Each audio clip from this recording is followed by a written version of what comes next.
I installed the GPS tracker because I loved her. Simple as that. We lived in a city where the news always read like a war zone. 3 shootings a week, catalytic converter thefts like it was some new Olympic sport, and carjackings just for fun. Monica worked nights sometimes, and her shift as an ICU nurse often ran over. So yeah, I put a little black tracker in the back of her Honda Civic. She laughed when I told her. Wow, she said, smirking while sipping her wine. You going full big brother on me, babe? Just want to make sure you're safe, I'd replied, and kissed her cheek. That was 6 months ago. Fast forward to a random Wednesday, around 9:42 p.m., and I'm sitting in my office going through the weekly logistics reports for my consulting firm. The tracker pinged. Now, this wasn't unusual. It'd ping every so often when she drove home or ran errands. But this time, the location didn't match the story. She said she was at St. Luke's. She even texted a photo of a coffee cup with the hospital logo, captioned, "Another long one tonight." But the tracker? It showed her 23 miles away, parked outside a condo on the other side of the city. Now, one wrong ping I could chalk up to GPS fuzziness. It happens. But this? 3 nights in a row. Same address. Same time window. Same lie. On Friday, I pulled up the history on my laptop. Each pin on the map like a breadcrumb leading directly to betrayal. I clicked replay route. Watched it all unfold like a bad movie I already knew the ending to. That night, I didn't say a word. I waited. I let her come home with her fake yawn and a peck on the cheek, letting me know she was dead on her feet. I let her shower. I let her pour herself a glass of Cabernet and flop on the couch like she hadn't just committed treason in a sundress. Then I emailed her screenshots. No subject, just 3 images of the route history and a caption that read, "St. Luke's moved to Midtown?" No response. Not even a single dot from the typing bubble. The next morning, I disabled her access to the Civic remotely, killed her key fob, towed the car to a buddy's locked garage across town. Just like that, her freedom was on a leash, and I was holding it. I also changed every password I owned. Door locks, streaming services, phone plans. The works. She tried to call. I declined it. She tried to come home. I didn't answer the door. She stood outside in her scrubs, looking confused, keys jingling in her hand, trying to figure out why the door wouldn't unlock. I watched from upstairs. Silent. Eventually, she knocked. "Babe? Marcus? My key isn't working." I didn't move. The security camera caught it all. Her expression moved from confusion to annoyance. Then finally, panic. She knocked again. "Can we talk?" Still, I didn't move. She wasn't used to silence. Monica thrived on chaos. Arguments. Grand speeches. Teary-eyed manipulations with mascara smudged for effect. But me? I'd learned to weaponize stillness. That night, I slept like a man who knew exactly where his wife had been. Because I did. And I wasn't done yet. I'll give Monica this. She was consistent. Meticulous even. If cheating were a profession, she'd be eligible for a promotion. But unfortunately for her, I've always been the type of man who double-checks the locks before bed and keeps receipts longer than the IRS requires. So the moment I saw that address, 324 Lyndale Street, Unit B, I knew I had to see it with my own eyes. Saturday morning, I parked 2 blocks away in my buddy's dusty old Ford Explorer. You know, the kind of car you don't mind abandoning if things go sideways. Binoculars on the dash. A black hoodie. Cold coffee in the cup holder. Surveillance mode. And like clockwork, she showed up. Same Civic I paid off last Christmas. She pulled in at 10:14 a.m., no hesitation. Smiling. Not her usual tired, coffee-deprived nurse face. No, this was a new relationship glow type of smile. The kind you get when you still care what your breath smells like. She had a little bounce in her step. A tote bag slung over one shoulder. Lululemon leggings. No scrubs in sight. I watched her enter the building. 15 minutes later, a man appeared on the second-floor balcony. Shirtless.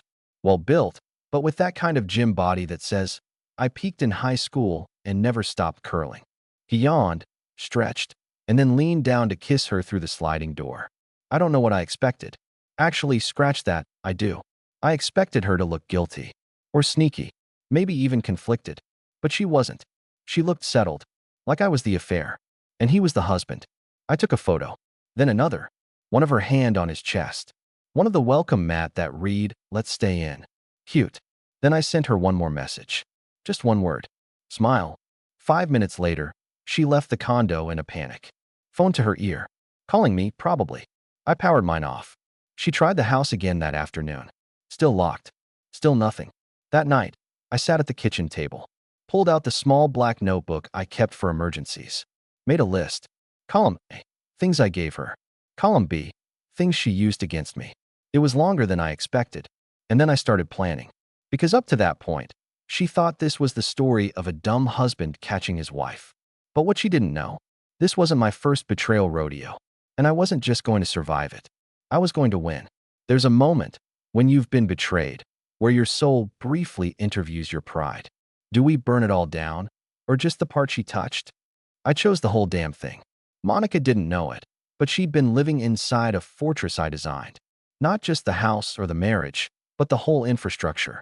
The finances, the routines, the patterns. That woman married a man who makes flowcharts for fun. And the best part? She never even asked questions. So when I started locking doors, digitally and physically, I didn't just change a few passwords. I built a firewall between her and everything. First up, the bank. We had a shared account, sure, but I also had my Sleep Easy account. The one under my name only. The one where 10% of every paycheck quietly vanished like Houdini and reappeared in a bank she didn't even know I had. That account now held every dollar we didn't owe the government. I transferred the rest of our joint money to the mortgage early, just to be petty. She still had her little side hustle Etsy shop, selling customized mugs with phrases like wifey for lifey. Ironic, really. Then came the tech sweep. I logged into the home Wi-Fi router, kicked her devices off, and renamed the network. Guess who knows? Just for flair. I changed the smart thermostat so the house never got warmer than 65, removed her fingerprint from the door lock, replaced the garage code, wiped the Nest cameras, and installed brand new ones. Inside the kitchen light fixture, in the potted plant near the living room window, behind a vent grill. She used to joke that I was weirdly into smart home stuff. Turns out, it was all just pre-season training. I'd gone full Jason Bourne with a Wi-Fi signal. But here's where it gets good. Because the firewall wasn't just about access. It was about exposure. You see, I started compiling emails, voicemails, photos, screenshots of text messages I'd pulled from the tracker app that she never deleted. The man she was seeing? He was apparently either illiterate or bold. He had sent her notes like, "You looked edible yesterday, smirking face. Think about you when you leave, smiling face with horns." I cataloged it all, like a museum of her greatest disloyalties. She was careless. I was not. One night later that week, she finally broke her silence. She showed up, not crying, not apologizing, demanding. "Marcus," she said, pounding on the door, "this is crazy. You're acting insane." I opened the window. Second floor. Looked down at her like I was addressing a noisy neighbor. 3 nights, Monica. Same address. Same lie. "It's not what you think." Oh, I nodded. So the GPS forged itself? The wine glasses in his condo set themselves out. She didn't reply, just folded her arms, trying to hold her composure together like a cheap tent in a windstorm. "You're shutting me out?" she barked. "No," I said. "You did that already. I'm just finishing the paperwork." She looked stunned, like the idea of consequences had never actually occurred to her. I closed the window, didn't slam it, didn't yell, just let the silence explain everything. She left eventually, but the best part? She still had no idea what I was planning. The firewall wasn't the revenge. It was just the prep work. I didn't want revenge. Not at first. At first, I just wanted distance. I wanted to scrub her perfume from the pillows, her voice from my head, her lies from my lungs. But the thing about betrayal is, it doesn't stay still. It moves through your bloodstream like caffeine and keeps you awake longer than grief ever could. And once I stopped asking why, I started asking how far I could take this. So I made a new plan. Operation Open Window. Now, Monica, she was arrogant. That's what made her sloppy. She thought she was smarter than me. And to be fair, she was smarter than most people. Sharp tongue, quicker wit. She used to say, "I don't argue unless I've already won in my head." Problem was, she never realized I'd been letting her win for years. You know how you let a kid keep the fake steering wheel in the back seat just to shut them up? That was our marriage. So now, it was my turn to drive. And the first stop was Colton, the boyfriend. I didn't know much about him at first. Just a shirtless guy on a balcony with a tribal tattoo that screamed midlife crisis. But I had a GPS trail, a license plate, and curiosity sharpened into a blade. I ran his plates through a buddy in private security. Name, Colton Ross. Occupation, self-employed fitness consultant, which we all know is LinkedIn for unemployed with abs. Criminal record, 1 DUI, a public urination fine, classy, and an expired LLC registered to an online supplement store. Monica really downgraded. I almost felt insulted. Then I found his Instagram. Big fan of mirror selfies and quoting Marcus Aurelius while flexing. His handle?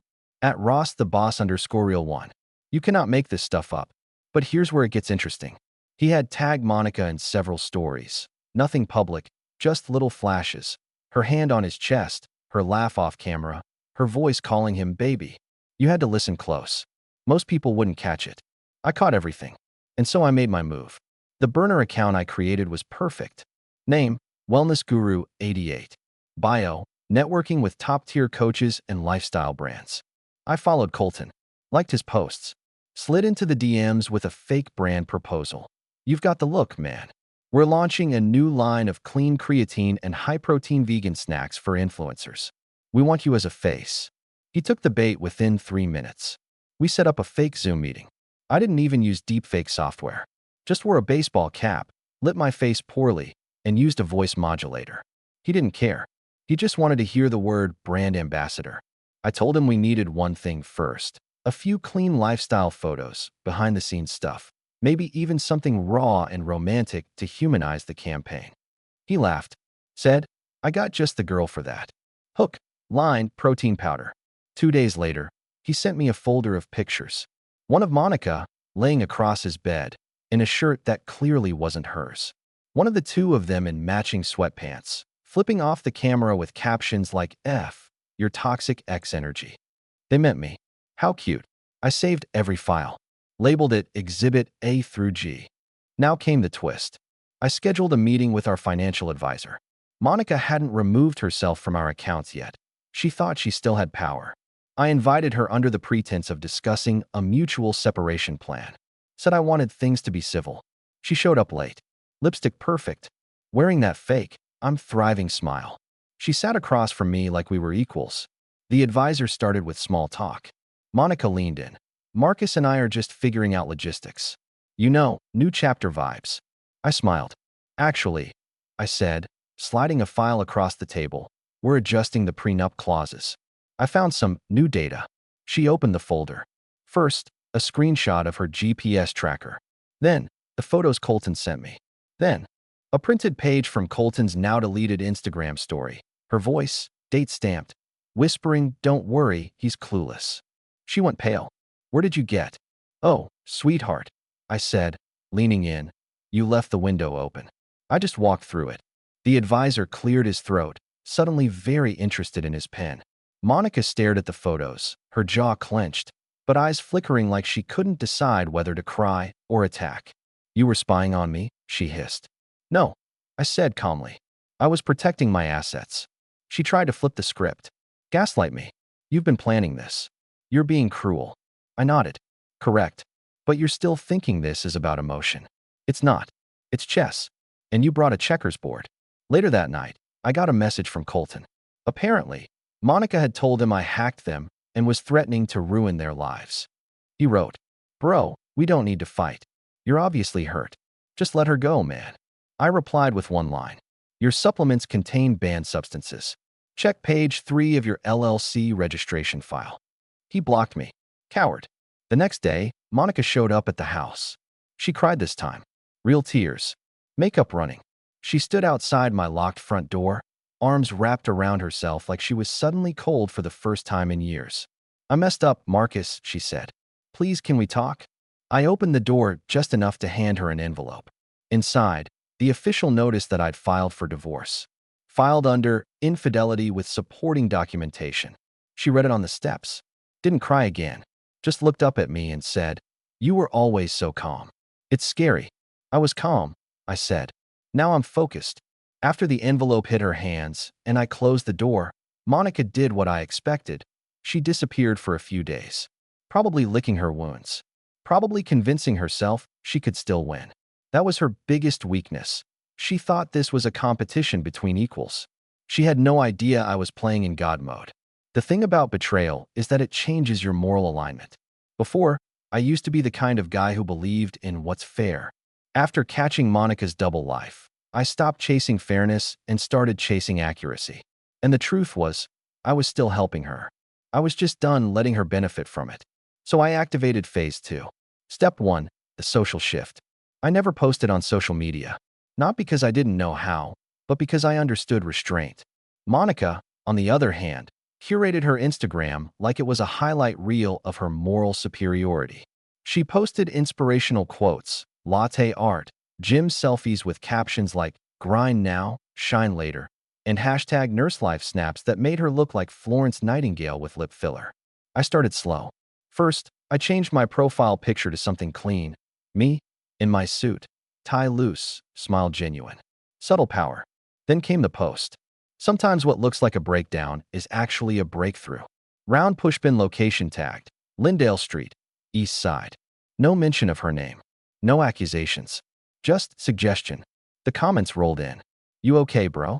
Didn't know you were over there. Eyes. Wait, isn't that where Monica's been tagging her yoga classes lately? Monica saw it. I know because 20 minutes later, she messaged me. Are you seriously dragging our personal business online? I replied, no. I'm letting people draw their own conclusions. It's what you always preferred, isn't it? Silence. The post wasn't about attention. It was a controlled leak. I let the people she pretended to impress figure it out on their own. And they did. Step 2, the whisper campaign. I never directly told anyone what Monica did, but I did invite a few of our mutual friends over, especially the ones she thought were loyal to her. One night, I sat across from our neighbor Teresa, wine in hand. She always played both sides. Always chirped about how Monica deserves to be happy, you know? Like I was the villain for asking questions. I looked her dead in the eye and said, I've got a question, Teresa.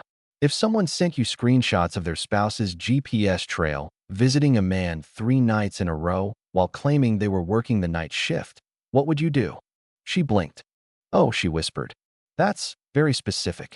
I didn't nod. I didn't explain. I just sipped my drink and changed the subject. 3 days later, Monica texted me. Why is everyone acting weird around me? Because your image was the only thing you ever loved more than control, I wanted to say. But I didn't respond. Step 3, the financial Guernica. Remember how I moved all the money? That wasn't the end. I did a little deeper digging and realized Monica had been quietly trying to build her own escape fund. Hidden Venmo payments. A side account at a credit union in the next county. Little withdrawals every other Friday. I'm sure she thought she was being slick. She forgot who taught her how to set up that budgeting app in the first place.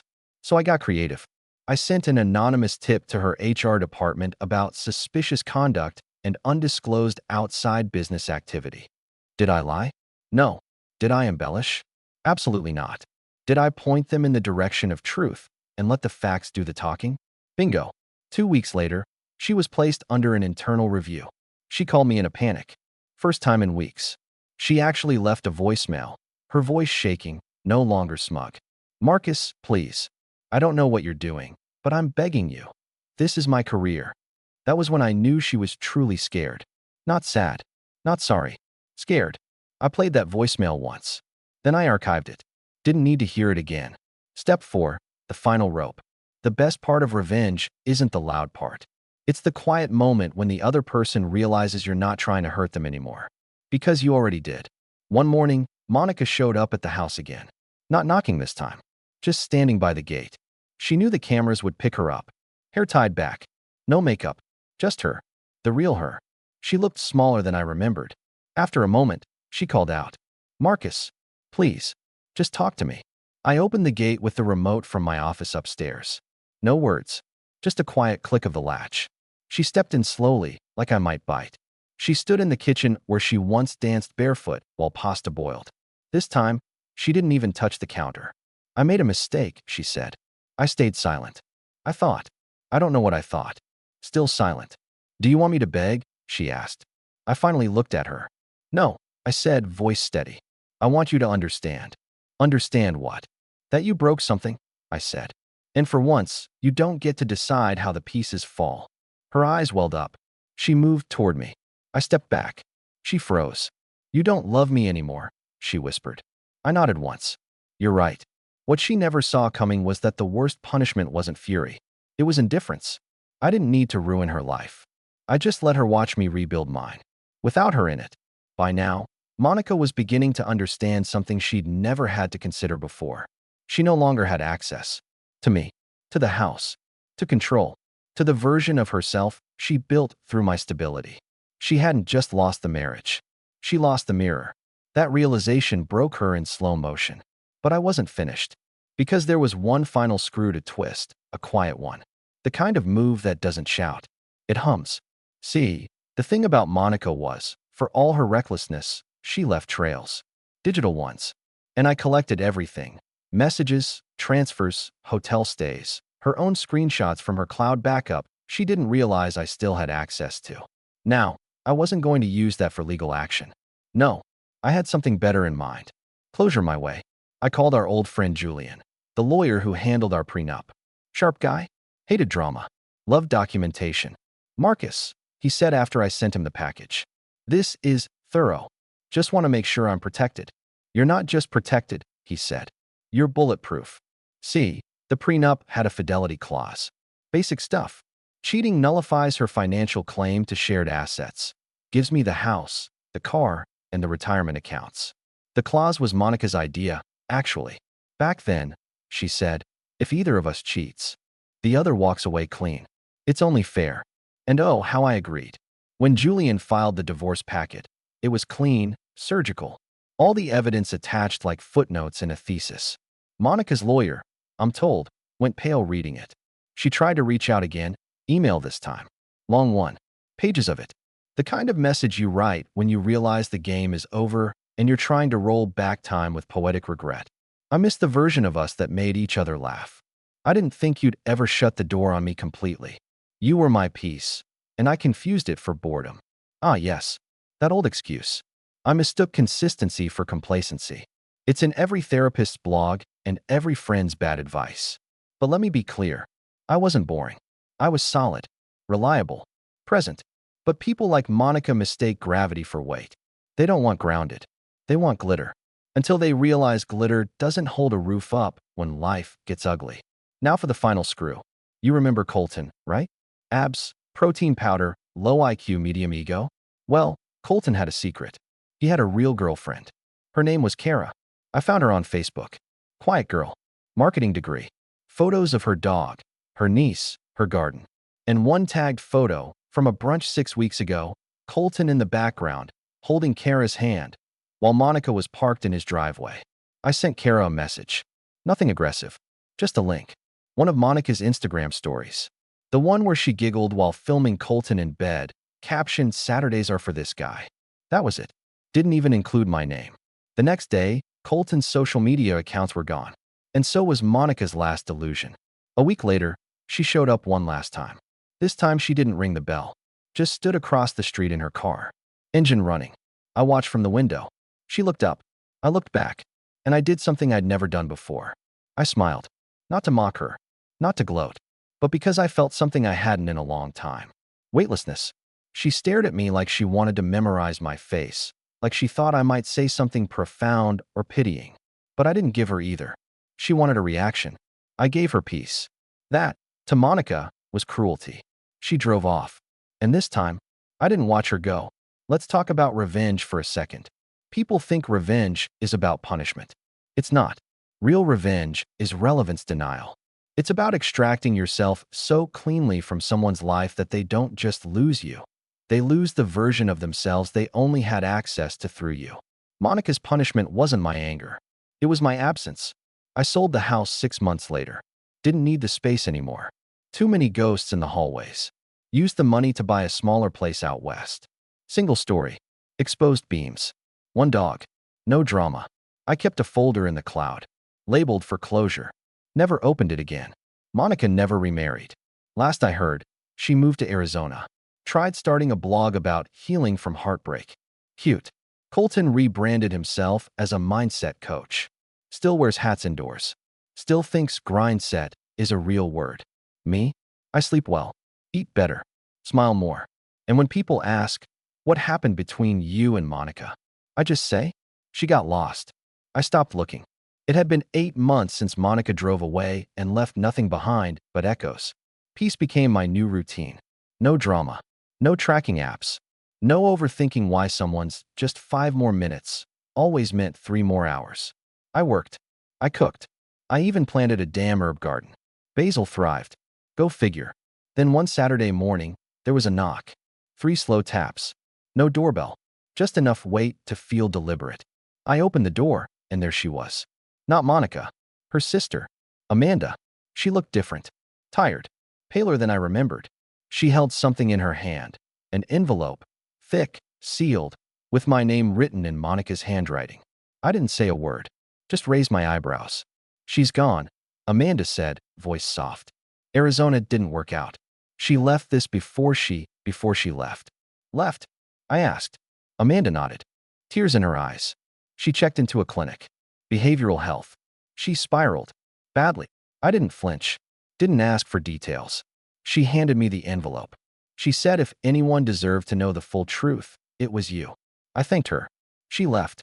I stared at the envelope for a long time. I didn't open it. Not yet. I finally opened the letter a week later. It wasn't long, but every sentence was a hammer. Marcus, you were right. I thought I needed excitement, but I was chasing attention like a drug. I confused love with novelty, stability with suffocation. Colton didn't break me. You did. Not because you were cruel, but because you never needed me the way I thought you did. I tried to destroy something solid to feel powerful. I don't expect forgiveness. I wouldn't accept it if you offered. I just wanted you to know. You weren't boring. You were my last good thing. And I broke it. There was no apology. Only confession. No, take me back. Just a woman standing in the ruins of her own storm and realizing the forecast had her name on it all along. I folded the letter and put it away. Not because I needed it, but because I wanted proof that she finally saw it. A few more months passed. I sold some investments. Bought a cabin upstate. Just enough space for peace and the occasional whiskey by the fireplace. Then, another knock. This one wasn't a surprise. But who was standing there? Sure as hell was. Colton. Hair shorter. Older. No gym shirt. Just jeans and a jacket that didn't quite fit. What do you want? I asked. He looked down, then back at me with eyes that didn't match the ego I remembered. She's not well, he said. I know. I didn't come to fight, he added quickly. I came to say you were right. I wasn't ready for someone like her. I thought I was. She fed something in me and then burned it. I leaned against the doorframe. Sounds familiar. He nodded. Anyway, she doesn't have anyone else. Her mom passed. Amanda's barely speaking to her. She mentioned your name. I think you're the only thing she ever respected. I crossed my arms. You drove up here to guilt trip me? He shook his head. No. I drove up here to tell you I'm leaving. For good. I sold everything. Moving to Bali. I blinked. He handed me a small USB drive. She wrote something for you. She said, if anyone could read it without burning it, it'd be Marcus. I didn't take it at first, but something in his voice wasn't for show. So I did. He walked away. Didn't look back. Didn't need to. Neither did I. The USB sat on my desk for 2 weeks. I finally plugged it in. One folder. Labeled, Closure. Inside, a video. 6 minutes long. Monica. No makeup. Hair pulled back. Sitting outside somewhere with desert sun in the background. Hi, Marcus. If you're seeing this, I guess Colton actually grew a spine. I know I'm the villain in this story. I earned that. I wanted to leave you before you could leave me. That's the truth. Because I always thought people who stayed were just waiting to disappoint you. And you never did. Not once. That scared me. You were my safe place. And I didn't know how to live in safety. I won't ask for anything. Not forgiveness. Not pity. Not even a phone call. I just wanted to say goodbye right. Goodbye, Marcus. I hope you love someone someday who sees the quiet way you save people and doesn't try to set fire to it. The screen went dark. That was it. No background music. No tears. Just a quiet, broken woman finally speaking in a language I could understand. Honesty. I deleted the video. Poured a glass of scotch. Watched the wind move the trees outside like ghosts waving goodbye. And I smiled. Because in the end, she didn't destroy me. She made me bulletproof. By trying to ruin everything good in me. She taught me how good I really was. She thought she left a void. But all she did was clear the space for peace to walk in.